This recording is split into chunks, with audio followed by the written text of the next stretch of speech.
Quanto você acha que esses óculos de sol valem?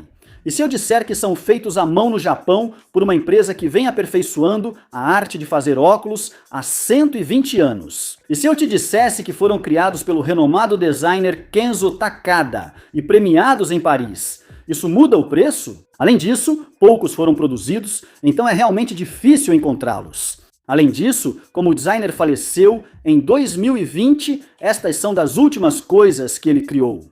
Depois de tudo isso, qual é o seu palpite? Aposto que o preço que você pensou subiu enquanto eu contava a história, mesmo sem citar benefícios funcionais como armação de titânio ou lentes polarizadas. Pelo que você sabe, elas podem não ser melhores que um par de R$ 15 do Walmart, mas aposto que seu palpite foi bem maior que isso. Quando se trata de luxo, a história muitas vezes vale mais que o produto. Você deve estar se perguntando qual é o preço real. Esses óculos de sol custam cerca de R$ 700, mas ganhei de presente de um amigo da indústria de óculos. Vamos explorar como as marcas de luxo criam essas histórias para convencer você a entrar na onda delas e se realmente vale a pena pagar preços de luxo. Primeiro, vamos tirar isso do caminho. É fácil criticar o quão absurdos produtos de luxo podem ser, como essa bolsa Stable Essentials da Hermès. O que seria isso? Acho que serve para levar itens usados nos cuidados do cavalo. Sou pobre demais para entender por que alguém teria isso, já que não posso comprar nem um cavalo, muito menos uma bolsa de $4.250 para meus itens de equitação. Não é difícil ver como isso pode ser extremamente polêmico. Produtos de luxo nos fazem questionar a existência de bolsas para cavalo de $4.000, enquanto milhões passam fome. A ética dos produtos de luxo é questionada há muito tempo. Platão, na Grécia Antiga, já os via como vaidade e ganância. Por outro lado, produtos de luxo proporcionam trabalho digno a artesãos qualificados e apaixonados pelo ofício. É irônico que as pessoas valorizem o artesanato e a criatividade dos produtos de luxo, mas frequentemente critiquem o ato de comprá-los. Hermès, fabricante da bolsa, fatura bilhões anualmente. Mas como chegamos a esse ponto? Quem compra essas bolsas de cavalo por $4.000? E mais importante, por que estão dispostos a pagar tanto por elas? Para responder a essas perguntas, precisamos entender uma verdade fundamental sobre o luxo. Não se trata apenas de preço. Só porque algo é caro, não significa que seja luxo. Um card raro e colecionável de Pokémon é caro, mas não é luxo. Balenciaga vende essas pulseiras de fita adesiva por $3.000, e isso também não é luxo, embora a alta moda frequentemente use elementos do luxo. Luxo vai muito além do preço. Por milhares de anos, luxo tem sido sobre elevação. Os aristocratas ricos e a realeza se elevavam acima das pessoas comuns através das coisas que possuíam. Até relativamente pouco tempo atrás, a classe real era vista como ordenada pelos céus, e os objetos de luxo que possuíam eram representações físicas de sua autoridade divina. Isso era realmente levado a sério. Na Inglaterra do século XIV, eu não poderia ter este lenço de seda. A seda e as peles eram reservadas para a classe dominante, e era ilegal para plebeus como eu possuí-las. Esse tipo de lei existiu em várias culturas e épocas, do Japão do período Edo até a Roma antiga. O luxo sempre foi uma forma de exibir status. A etiqueta diária, como comer, andar ou vestir da elite, mostrava claramente sua posição social.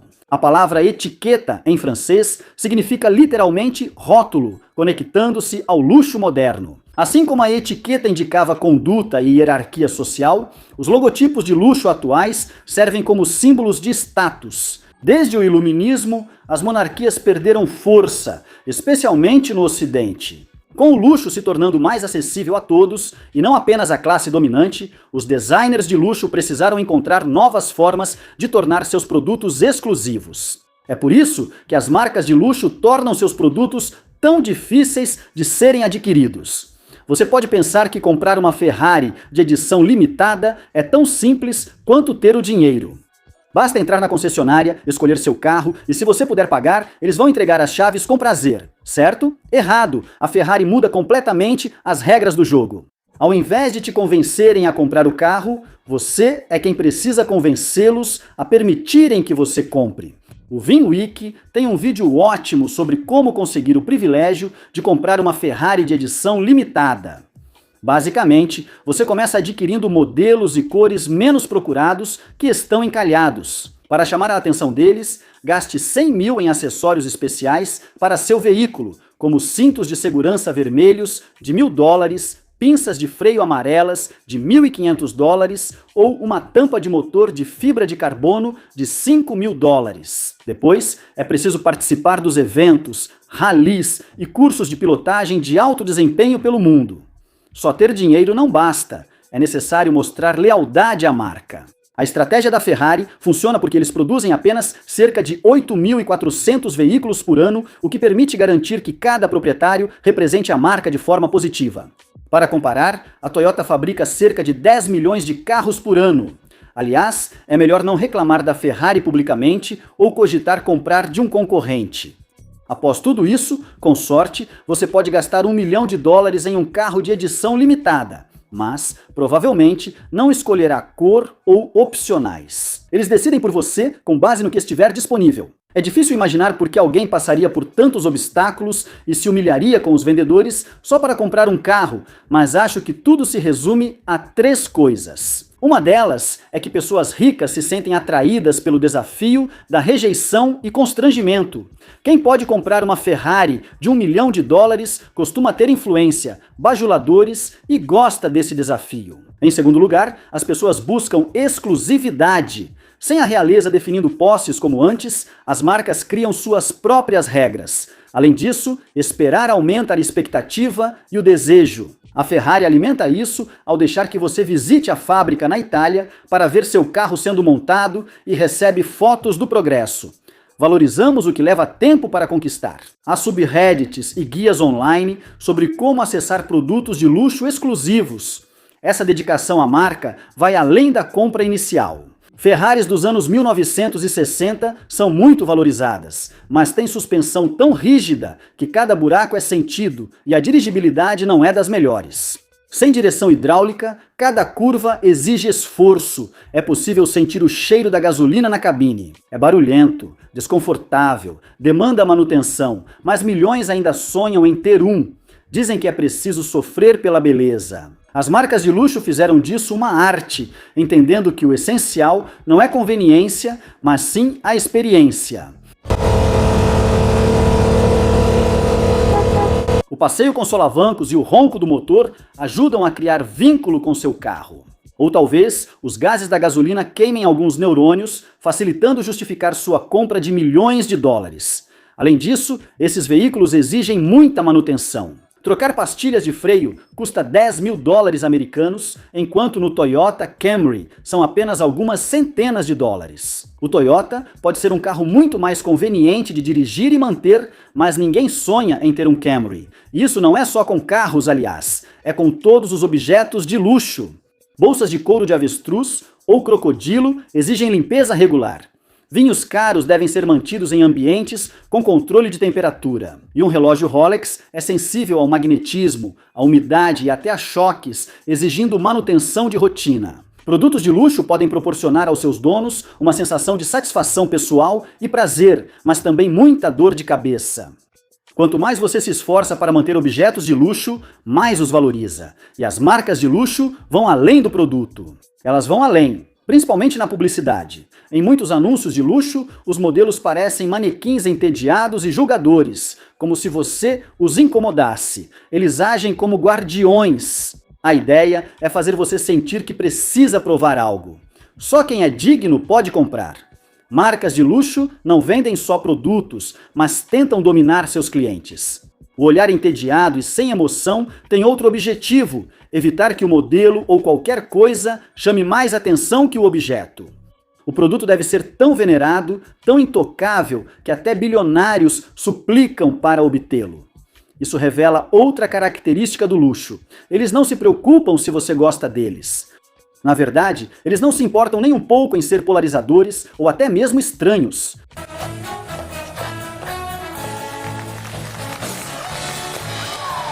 Marcas de luxo não buscam aprovação em massa, pois vendem apenas para alguns milhares de fãs fiéis. Lembra da bolsa de cavalo da Hermès de US dólares? 4 mil que eu zoei recentemente? Praticamente todo mundo acha isso ridículo, mas existe um pequeno grupo de pessoas que simplesmente adora, e é nesse grupo que a Hermès está focada. Comparando com marcas não luxuosas, a diferença é clara. Elas facilitam ao máximo a compra, tornando-a automática. A compra com um clique na Amazon representa o auge da conveniência. Equipes de marketing dedicam-se a simplificar o processo de compra. Um princípio do design moderno é oferecer uma experiência sem atritos. A conveniência e uma eficiência quase estéril são prioridade. O Toyota Camry é feito para ser tão suave e confiável que você pode até esquecer que está ao volante, aumentando o conforto e a conveniência deles. Melhorias ergonômicas para o conforto dos assentos foram um ponto focal. O novo Camry, conforto, conveniência. É basicamente o equivalente automotivo a uma tigela de mingau sem tempero. Cumpre uma função, mas a experiência é totalmente esquecível, e isso é intencional. Eles buscam atrair o maior público, sendo o mais inofensivos possível. Porém, conforto e conveniência não precisam ser entediantes, mesmo no luxo. Isso porque marcas de luxo não vendem apenas produtos, elas vendem mitos que elevam o produto a um status lendário. Existe uma velha lenda sobre os carros Rolls-Royce. Se você equilibrar uma moeda em pé sobre o motor em funcionamento, ela não cai. Isso mostra como a viagem é suave e o motor silencioso, sem incômodos. Quero dizer, claro, o carro é envolto em 140 kg de isolamento acústico e eles até colocam espuma dentro dos pneus para reduzir o ruído, mas eu tinha certeza de que isso era só um mito. Vamos descobrir mesmo assim.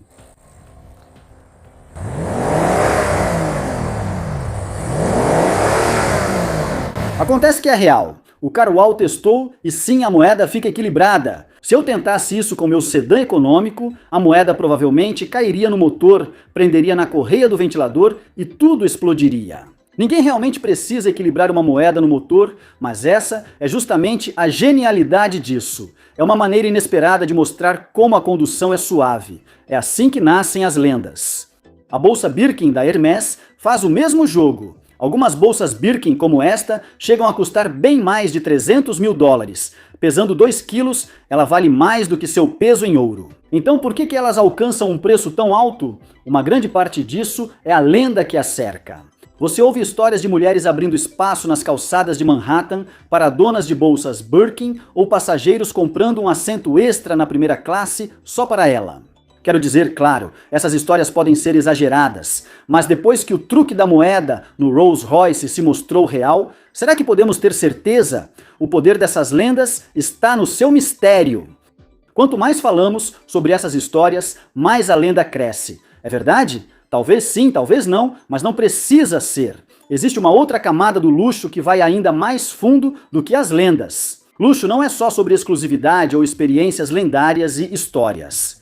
Também é sobre tempo. Vamos deixar uma coisa clara. Na sociedade moderna, tudo gira em torno de economizar tempo. Gratificação instantânea, conveniência e eficiência industrial dominam nossas vidas. Aproveite cada minuto ao máximo, trabalhe rápido, faça e não pense demais. Tempo é dinheiro. Hoje tiramos fotos no celular em vez de curtir o processo de fotografar com uma câmera analógica. Enchemos nossas casas com móveis IKEA em vez de investir em peças artesanais, escolhemos refeições prontas em vez de cozinhar e optamos por fast fashion ao invés de roupas sob medida. A conveniência domina e quase tudo é feito para poupar tempo, mesmo que prejudique a qualidade.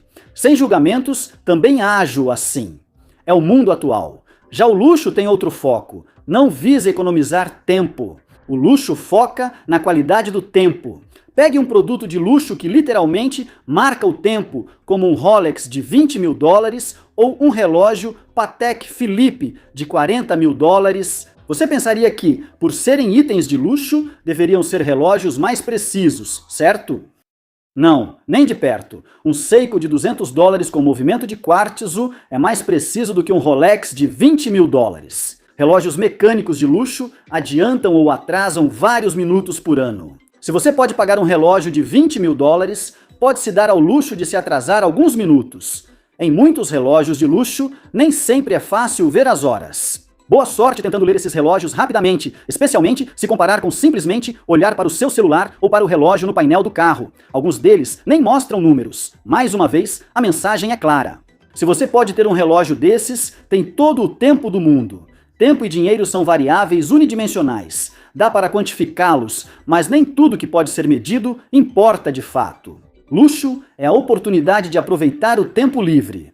Quando eu estava me preparando para fazer este vídeo, mergulhei de cabeça na pesquisa. Mas a única coisa que eu não tinha feito era realmente experimentar como é sair e comprar um produto de luxo. Eu tinha aqueles óculos de sol japoneses que mencionei, mas foram um presente. Sendo honesto, eu provavelmente nunca compraria um artigo de luxo assim. Não faz meu estilo, mas pensei que seria um bom presente para minha esposa. Aprendi muito com a experiência de unboxing e sua relação com o tempo. Veja quantas etapas esse processo envolve. Cada etapa é feita para aumentar a expectativa aos poucos. Primeiro, você recebe uma sacola com brindes extras, depois chega a caixa principal. Você desamarra a fita, abre a caixa e em vez de ver o lenço, ele ainda está meio coberto pelo papel de seda. Há também um bilhete sobre a empresa na parte interna. Após tirar o papel de seda, o lenço aparece, mas ainda dobrado. É preciso desdobrá-lo para apreciá-lo de verdade. O lenço é muito leve e arejado, caindo suavemente ao chão quando você o desdobra. Imagine se só colocassem o lenço num saco plástico e te entregassem enquanto te apressavam para sair da loja. Seria uma experiência bem diferente. É por isso que a qualidade do tempo é um elemento tão importante do luxo. Então estávamos falando sobre como as marcas de luxo estão sempre elevando o seu nível. O luxo também brinca com o tempo de outras formas, algo que ocorre há milênios. O rei Tutankhamon foi sepultado com seus tesouros mais valiosos, máscaras de ouro, joias finas e uma adaga de ferro. Esse último item é interessante, pois os humanos só aprenderam a fundir ferro do minério séculos após a época de Tutankhamon. Então ninguém tem certeza de como ela foi feita. A teoria mais aceita atualmente é que o ferro usado para fazer a lâmina veio de um meteorito que caiu do céu. Para os egípcios, o ferro vinha literalmente dos céus. Como tudo na tumba de Tutankhamon, essa adaga foi feita para durar eternamente. A escolha de um material tão durável e precioso reflete o desejo de que a memória do dono alcance um certo tipo de imortalidade. O rei Tutankhamon buscava manter sua presença e valores vivos após sua partida, tentando possuir um pedaço do tempo. Para colocar de forma mais simples, ele usou objetos de luxo para criar um legado para si mesmo. Nos tempos modernos, esse desejo de deixar um legado ainda acontece com relíquias de família. Pode ser um anel de noivado ou um dos itens mais comuns passados de geração em geração, um relógio. Uma relíquia de família inevitavelmente envelhece e se desgasta com o tempo. Veja este Rolex, por exemplo. O mostrador deste Rolex era preto profundo, mas após décadas ao sol, desbotou para um marrom intenso. Você pensaria que isso diminuiria o valor do relógio? Bem, não no mundo do luxo. Essa mudança é chamada de mostrador tropicalizado e pode até dobrar o preço do relógio. Produtos de luxo têm uma relação diferente com o envelhecimento. Normalmente, quando algo envelhece, dizemos que está gasto, mas no luxo chama-se pátina. A pátina de um objeto revela sua história e resistência.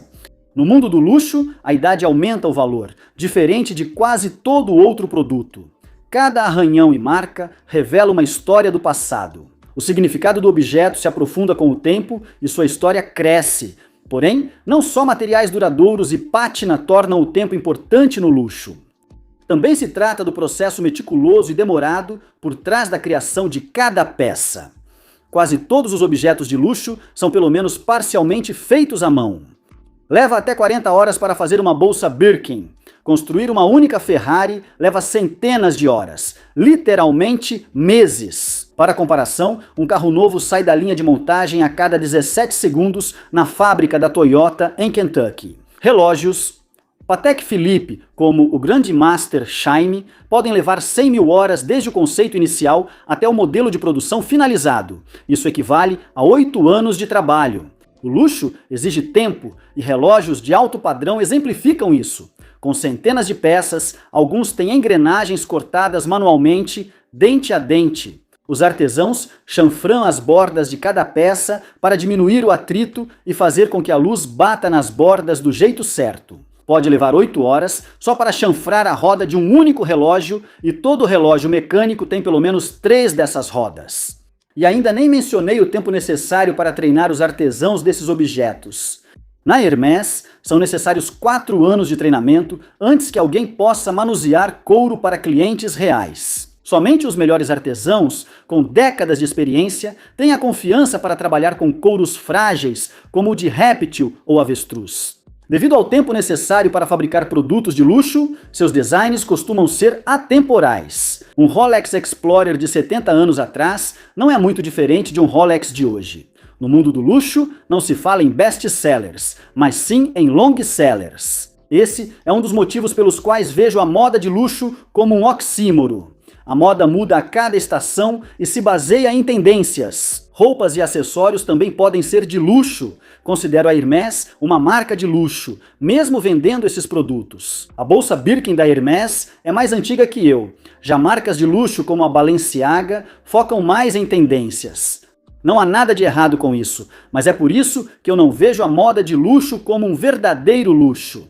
É a diferença entre um terno clássico sob medida e uma roupa de streetwear extravagante. Ambos têm seu valor, mas só um é atemporal. Marcas de luxo muitas vezes produzem seus produtos com materiais mais baratos e em más condições de trabalho. Não faz sentido gastar muito tempo desenvolvendo algo que vai sair de moda em apenas alguns meses. Esse também é um dos muitos motivos pelos quais eu não considero a Apple uma marca de luxo. Sim, eles definitivamente pegam emprestado alguns princípios das marcas de luxo, mas os eletrônicos de consumo feitos pela Apple são semi-descartáveis. Normalmente, é mais fácil substituir um produto da Apple do que consertá-lo. A maioria dos produtos na economia dos Estados Unidos também é assim. Mas não é incomum que bens de luxo sobrevivam ao seu dono original e até mantenham seu valor.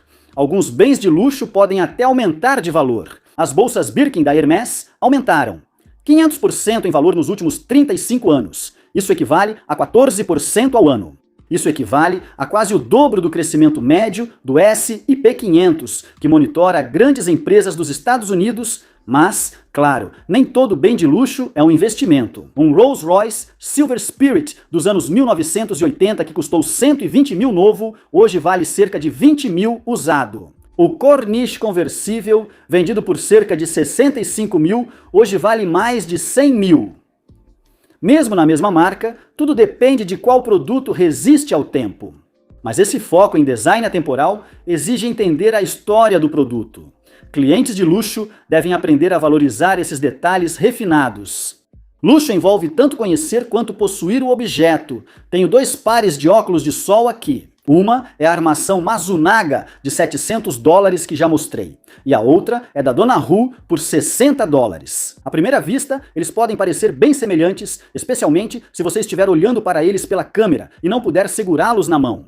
Mas quando você chega mais perto e sabe o que procurar, as diferenças ficam bem óbvias. A armação Masunaga simplesmente encaixa melhor. A ponte apoia bem no nariz e o corpo é de plástico à base de plantas. As plaquetas nasais são transparentes, misturando-se melhor com a pele.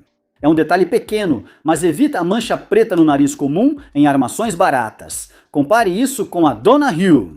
Ela tem plaquetas nasais de plástico simples, feitas para parecerem de metal, mas são de plástico e acabam machucando o seu rosto. E mesmo depois de ajustá-las, elas simplesmente não encaixam bem. Quando você compra uma armação, deveria ser possível dobrá-la e ajustá-la para se adaptar ao seu rosto. Mas a armação Dona Hu não flexiona como deveria, mesmo quando eu aqueço o material.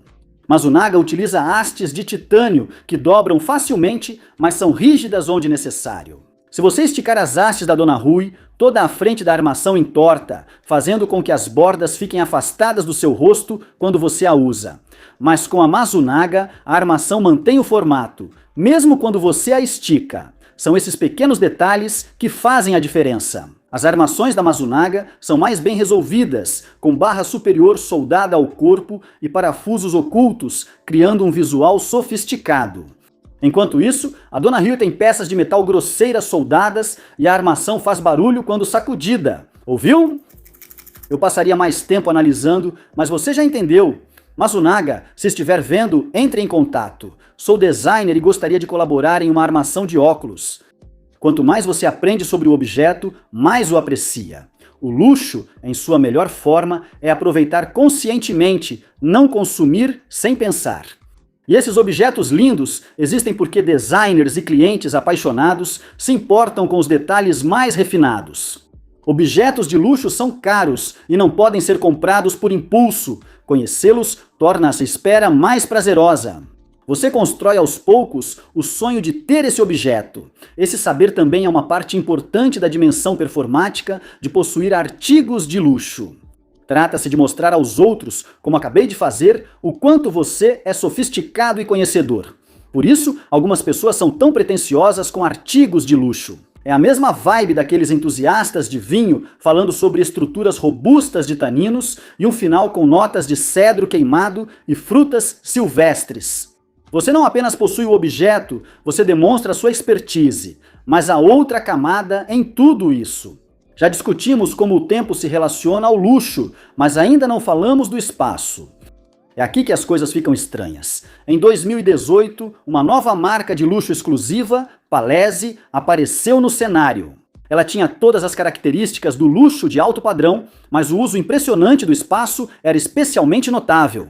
Eles fizeram um grande evento de lançamento em uma loja glamurosa em Los Angeles. Influenciadores de moda e socialites foram convidados a conhecer a nova grife em primeira mão. Eles se impressionaram com os interiores sofisticados e provavelmente se sentiram especiais com a mídia e imprensa no evento. Como designer italiana, viver isso é incrível. Parece realmente bem feito. É algo muito, europeu, muito sofisticado, sabe? Mas aqui está a reviravolta. Palace não existia. Era uma jogada da Payless, a loja de calçados de desconto. Aqueles sapatos de $600 eram, na verdade, Payless de $20. Como assim? Não é possível. Você só pode estar brincando comigo. Cala a boca, você está falando sério? Não. Os sapatos eram iguais aos vendidos nas lojas deles, mas com uma loja nova e sofisticada, as pessoas achavam que valiam centenas de dólares a mais. O truque da Palace mostrou como acreditamos nos mitos criados pelas marcas de luxo. Agora, seria fácil simplesmente dizer que os influenciadores eram um bando de idiotas e que luxo é tudo uma farsa. E, sinceramente, isso é verdade até certo ponto, pelo menos em algumas situações, mas eu não acho que isso conte toda para a história. Primeiro, preciso questionar se esses influenciadores fashionistas eram legítimos. Mesmo sem ser especialista, percebi que o material dos sapatos não era couro verdadeiro. Mas há uma questão maior. Não é que todos os influenciadores fossem desinformados, mas o ambiente ao redor desses objetos muda muito o valor que as pessoas veem neles. Pela primeira vez, fui a várias lojas de luxo pesquisando para este vídeo e, sinceramente, queria ter feito isso antes. Foi fascinante ver como essas marcas usavam os espaços arquitetônicos para criar um ar de exclusividade. Notei primeiro que essas lojas se parecem mais com museus ou galerias de arte do que com lojas comuns, já que os produtos são o destaque. É difícil mostrar isso no YouTube, mas entrar nesses lugares impressiona. O design de interiores pode distorcer sua percepção do espaço. Um funcionário com quem falei chegou a chamar a loja principal da Louis Vuitton de lugar sagrado. Isso, porém, é claramente um exagero. Comprar uma bolsa de $3.000 não é algo sagrado, e quem diz o contrário está louco. Porém, há elementos de iconografia religiosa em muitas lojas de luxo. Você nota detalhes ornamentados, ostentação e excesso, além dos produtos tratados como relíquias preciosas. Algo que me chamou a atenção foi que quase todas as lojas exibiam antiguidades ligadas ao seu patrimônio cultural, como o baú original de Louis Vuitton de 1875. A forma como os produtos de luxo são exibidos nas lojas tem uma semelhança inconfundível com a maneira como relíquias antigas são apresentadas em catedrais. E pode acreditar, isso não é por acaso. Os produtos ficam em pedestais ou vitrines de vidro impecáveis, e o principal era o espaçamento entre eles. Algumas vitrines tinham luzes atrás dos objetos, dando-lhes um brilho suave e refinado. Para comparar, fui a Macy's, uma loja de departamentos respeitável, mas a experiência foi bem diferente. O modo como amontoaram os produtos nessas vitrines empoeiradas e arranhadas fazia tudo parecer mais barato, como se cada item disputasse sua atenção. O espaço foi criado para exibir o máximo de mercadorias, não para destacar itens individuais. Até mesmo os materiais de exposição pareciam baratos e velhos, e a loja inteira era banhada por uma luz fluorescente forte e esverdeada. Uma seção da Macy's tinha um canto com várias canetas Montblanc de $1.000, mas, sob a luz fluorescente, os tetos baixos e as vitrines cobertas de marcas de dedo, tudo parecia cafona e de plástico. Depois, visitei a loja principal da Montblanc a alguns quarteirões dali. Os produtos eram apresentados de forma muito mais elegante e o espaço realmente transformava o valor percebido dos objetos.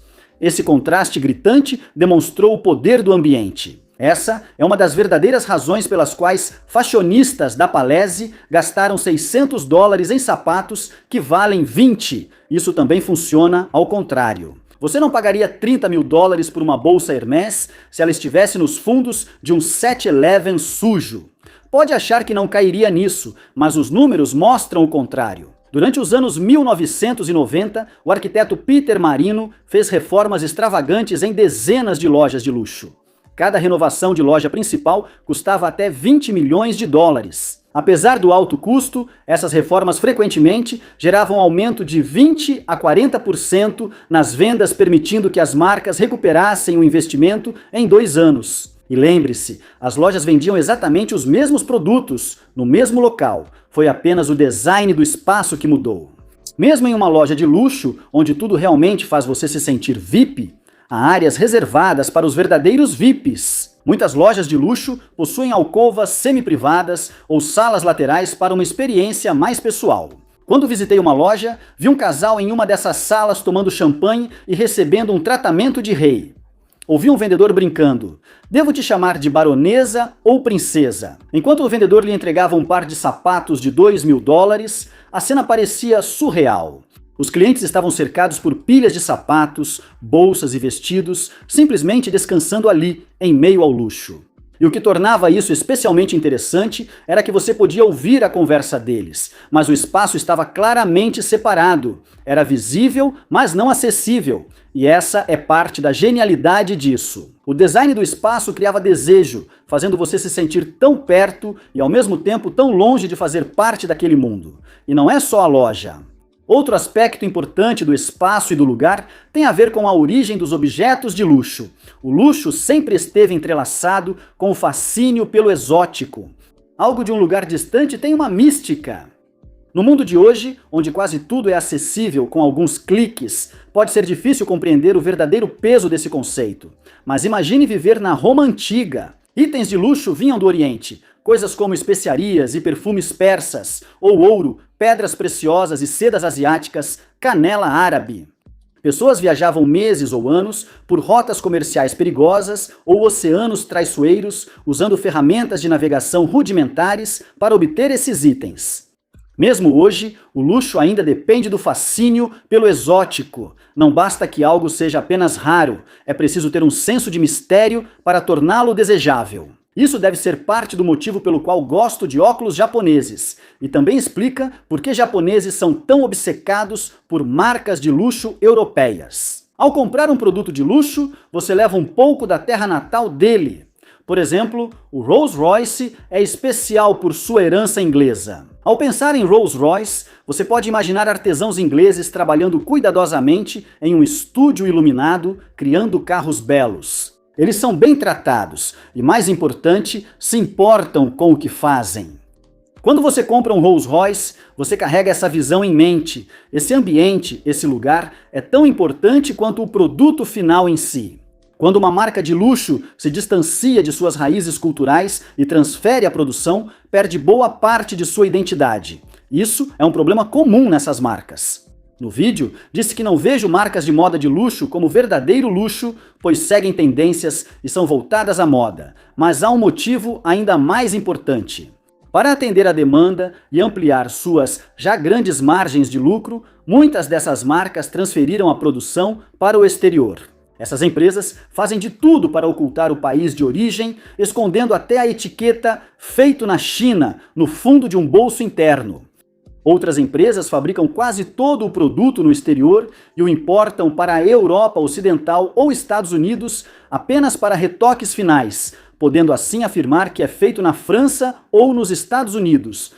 As marcas dificultam encontrar respostas. No mundo do luxo, é um segredo aberto que quase nada é feito no país de origem declarado atualmente. Agora, mudar o país de origem por si só pode ser aceitável. Existem excelentes artesãos em todo o mundo. Além disso, luxo também envolve ser exótico, como mencionei antes. Se seu produto é feito em terra distante, para aprimorá-lo, está alinhado ao luxo clássico, mas vira um problema quando é apenas para cortar custos. As empresas chegam a extremos para garantir legalmente a etiqueta de feito na Itália ou França apenas como marketing, não como reflexo de qualidade. O escândalo da Dior de junho de 2024 é um exemplo lamentável. Um fabricante da Dior trouxe trabalhadores estrangeiros para suas fábricas na Itália. Esses trabalhadores não eram artesãos costurando bolsas manualmente com carinho em estúdios iluminados. Em vez disso, eles operavam máquinas pesadas de produção em massa por 12 a 16 horas por dia. Eram frequentemente obrigados a dormir na fábrica e, em alguns casos, nem sequer recebiam contratos adequados, nem eram pagos em dia. Um relatório mostrou que eles retiraram dispositivos de segurança das máquinas para acelerar a produção. As condições de trabalho ilegais já eram ruins o suficiente, mas quando você descobre que a Dior produzia essas bolsas por apenas 53 euros e depois as vendia por impressionantes 2.700 euros, isso te dá enjoo. Isso é um aumento de preço de 5.000%. Essas práticas permitem que a Dior coloque uma etiqueta de feito na Itália em uma bolsa, mas, nesse processo, eles ignoraram completamente o que tornava essa etiqueta especial em primeiro lugar. O problema não é apenas a exploração do trabalho, apesar de ser uma grande parte. Isso coloca a indústria do luxo em xeque. Se a Dior faz isso, quem garante que o sistema não está comprometido? E se você não está comprando por qualidade, artesanato feito à mão e produção ética, por que está comprando? É importante lembrar que Dior não é apenas uma marca. Christian Dior foi um estilista que dedicou sua vida à beleza e ao artesanato. Ele faleceu em 1957 e não posso deixar de pensar que ele ficaria horrorizado com o que está acontecendo em seu nome hoje. Então, onde foi que erramos? Nos últimos 40 anos, a indústria passou de pequenos negócios familiares comandados por artistas e estilistas para corporações multinacionais globais. Antes, qualidade e criatividade eram valorizadas, mas com as marcas de luxo tornando-se empresas de capital aberto e acionistas exigindo crescimento, isso mudou. O CEO da LVMH, empresa mãe da Dior, Louis Vuitton e dezenas de outras marcas de luxo, se chama Bernard Arnault. Ele tem um patrimônio líquido de 175 bilhões de dólares. Ele é tipo o quinto homem mais rico do mundo, mais rico que Warren Buffett. Às vezes, ele é o mais rico. Ninguém ganha esse dinheiro sem priorizar o lucro acima de tudo. Os verdadeiros produtos de luxo estão entre as coisas mais próximas da arte funcional. Quando começa a produção em massa, a magia some. É apenas mais um produto de fábrica. Maximizar os lucros no mundo corporativo sempre foi e sempre será a ruína do verdadeiro luxo. As empresas vendem uma visão que às vezes é só miragem. Vale mesmo a pena comprar um produto de luxo? É difícil dizer. No seu pior, o luxo é sobre preços abusivos, elitismo e excesso desperdiçado. Mas, no seu melhor, o luxo representa criatividade genuína, artesanato e uma beleza atemporal. Parafraseando Bill Watterson, quando tudo o que valorizamos é a eficiência implacável, negamos nossa própria humanidade. Sem uma apreciação pela graça e pela beleza, não há prazer em criar coisas e nem em possuí-las. A beleza é uma necessidade humana. Quanto maior uma empresa fica, mais ela se afasta da visão original do Criador. A busca pelo lucro ofusca a criatividade e a integridade. Basta olhar para Dior. O luxo costumava ser sobre encomendar algo feito só para você. Era uma relação entre criador e cliente baseada em respeito mútuo. Você era um benfeitor apoiando a amabilidade deles, e o objeto que recebia era um símbolo dessa relação. As grandes empresas tentam imitar isso, mas nunca pode ser real. É uma relação unilateral baseada no quanto você gasta nos produtos deles Mas quando você compra de um criador independente, você se torna um patrono do trabalho de vida dele. Eles te respeitam e você, em troca, honra o talento e a dedicação deles. É aí que ainda existe magia nos produtos de luxo. O luxo vale a pena apenas quando investimos em algo com significado pessoal, que reflete paixão, criatividade e verdadeira habilidade. O espírito de criatividade e o desejo de criar algo belo sempre vão existir. Um grande agradecimento a todos que ajudaram com este vídeo, especialmente aos meus apoiadores. Se você gostou deste vídeo, não se esqueça de se inscrever. E se estiver se sentindo generoso, por favor, considere me apoiar no Patreon. Tenha um ótimo dia!